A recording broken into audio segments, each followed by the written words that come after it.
with you.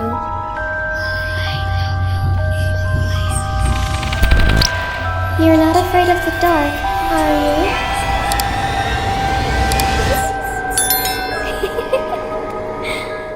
Hi, Assalamualaikum semua orang. Kamar Nasim here. I hope you are in a good mood today because it's a good day to have a good taste. So, hari ni kamu ada satu kisah seram yang viral. Okay, dah lama tak cerita benda-benda yang viral ni. Hari ni baru kita macam lega sikit sebab kamu punya final dah nak habis. So, baru-baru ni ada di antara korang yang tag kamu dekat TikTok. Ada satu video yang viral ni.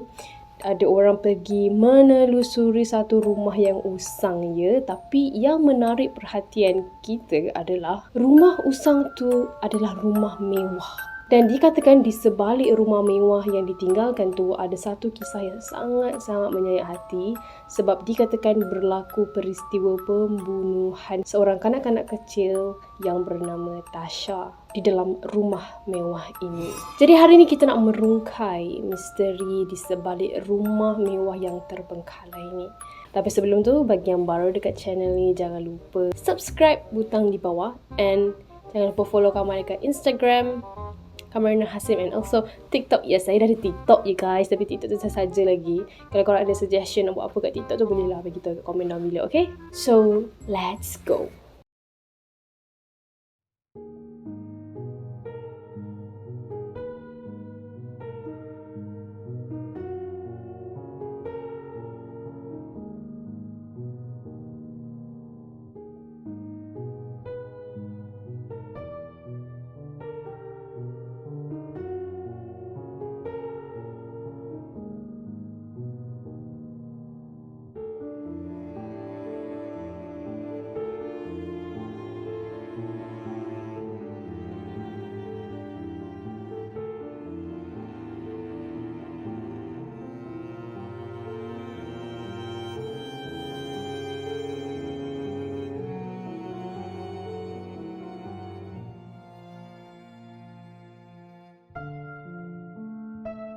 Kalau korang tengok dalam rumah yang terbiar ni masih lengkap perabot-perabot dia tau. Selalu kalau rumah terbiar kan rumah dia kosong dalam dia kan. Tapi dalam rumah ni masih ada sofa, meja, almari dan gambar-gambar keluarga. Bila korang tengok dapur dia pun, dapur dia agak macam dah roboh ya dekat belah ceiling tu. Tapi peti ais dia, korang tengok peti ais dia. Peti ais dia memang peti ais canggih tau. Bak kata Indonesia peti ais Sultan. Tapi memang scary lah. Dah lama kot rumah ni terbiar sejak 2015. Jadi kamu nak cerita sikit lah apa yang berlaku. Peristiwa apa sebenarnya yang berlaku sehingga menyebabkan rumah ni dikatakan berhantu. Jadi kejadian ni berlaku pada tahun 2015 di Depok, Indonesia. Biasalah cerita ni tak tahu sejauh mana kesahihan dia. Tapi masyarakat yang menyebarkan cerita ni ada yang dengar daripada mulut pegawai keselamatan ataupun security guard dekat kawasan rumah tu. Dan ada juga yang dengar cerita ni daripada kejiranan kawasan Depok tu. Jadi menurut masyarakat dekat sana kan, pemilik rumah mewah itu digelar Sultan Depok. Depok tu nama tempat tu dan Sultan ni ibarat macam kaya gila lah diorang ni.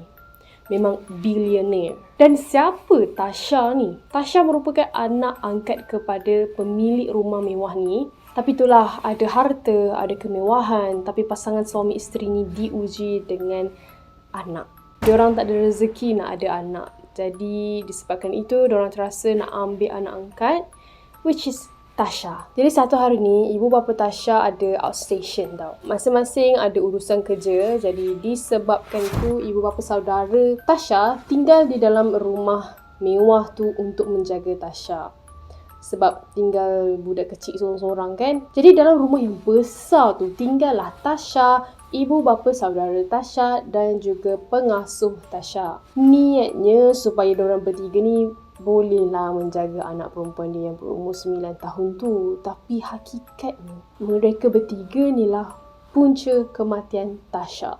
Mak ayah saudara Tasha ni tahu yang mak bapak Tasha ni kaya gila kan. Dan diorang geram sebab semua harta mak bapak Tasha ni akan diberi 100% kepada anak angkatnya.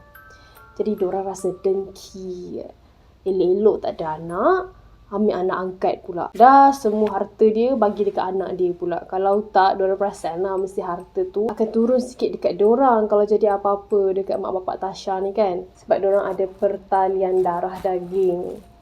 Tasha tu macam anak angkat je. Macam tu. Jadi diorang, mak bapak saudara Tasha memang benci sangat dengan Tasha sebab budak tu tak ada pertalian darah daging dengan kita. Kita ni darah daging anak orang kaya, macam tu lah. Tapi disebabkan mak ayah angkat Tasha ni memang sayang sangat Tasha, memang anggap Tasha ni betul-betul anak kandung mereka sendiri.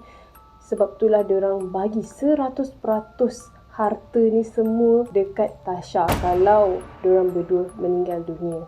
Disebabkan mak ayah saudara Tasha ni tak boleh terima hakikat yang kesemua harta ini akan diwarisi oleh Tasha, disuruhlah pengasuh Tasha yang ada dalam rumah tu untuk letak racun dalam makanan dan minuman Tasha korang. Kemudian pengasuh Tasha ni bagilah makan. Dah letak racun kat makanan dan minuman, dia pun nak bagilah suapkan dekat Tasha tu.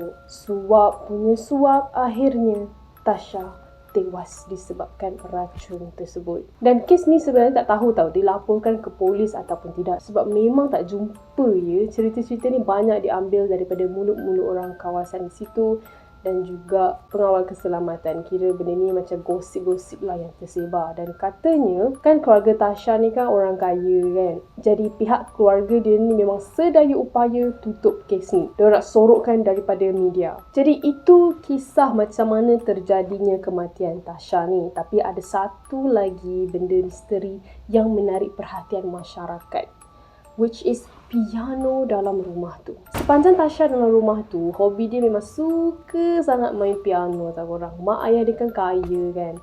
Jadi belikanlah satu piano klasik untuk anak kesayangan dia. Dan korang tahu tak, piano tu masih ada dalam rumah tu sampai sekarang. Dan orang-orang macam pelik lah, kenapa pemilik rumah ni tak bawa sekali piano ni masa nak tinggalkan rumah ni. Kalau setakat piano mainan tu kita faham lah kan, tapi ini piano klasik tau. Dan orang kata piano macam ni harga dia lebih kurang harga sebiji kereta tau. Dan piano tu jugalah menjadi saksi pembunuhan terhadap tuannya Tasha. Sejak tu macam-macam lah benda seram yang berlaku sekitar rumah itu. Banyak ceritanya daripada security guard itu sendiri. Dia kata tengah-tengah malam ada dalam 4 orang security guard yang mengawal area rumah tu. Mereka akan dengar bunyi piano.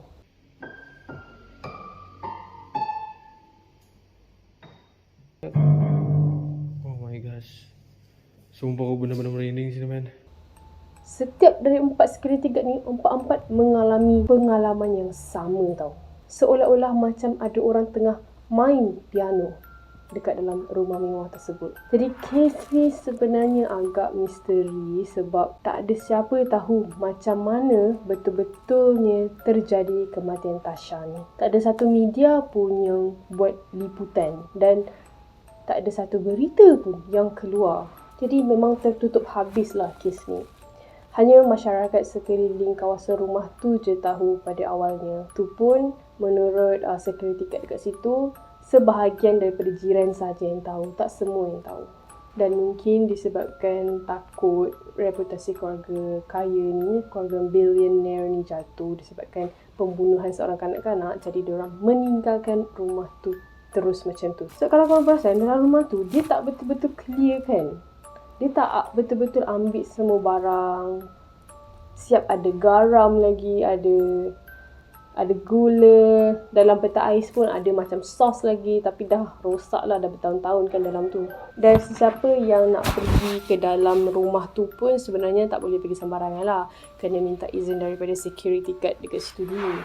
Dan kalau korang tengok dalam video yang Kamal letak ni, dah tinggi dah kan, pokok-pokok, rumput-rumput dekat bawah tu dah jadi lalang dah kawasan rumah tu, sampai masuk dalam rumah, ada daun, ada akar masuk dalam rumah tu. Dan disebabkan lalang dah terlalu tinggi, dikatakan ada juga ular yang menginap dalam rumah tu. Tapi itulah, walaupun cerita ni kita tak tahu kesahihannya sejauh mana sebab dipas-paskan dari mulut ke mulut orang kan, tapi kita still boleh nampak hanya disebabkan harta warisan, manusia boleh jadi lebih teruk daripada setan.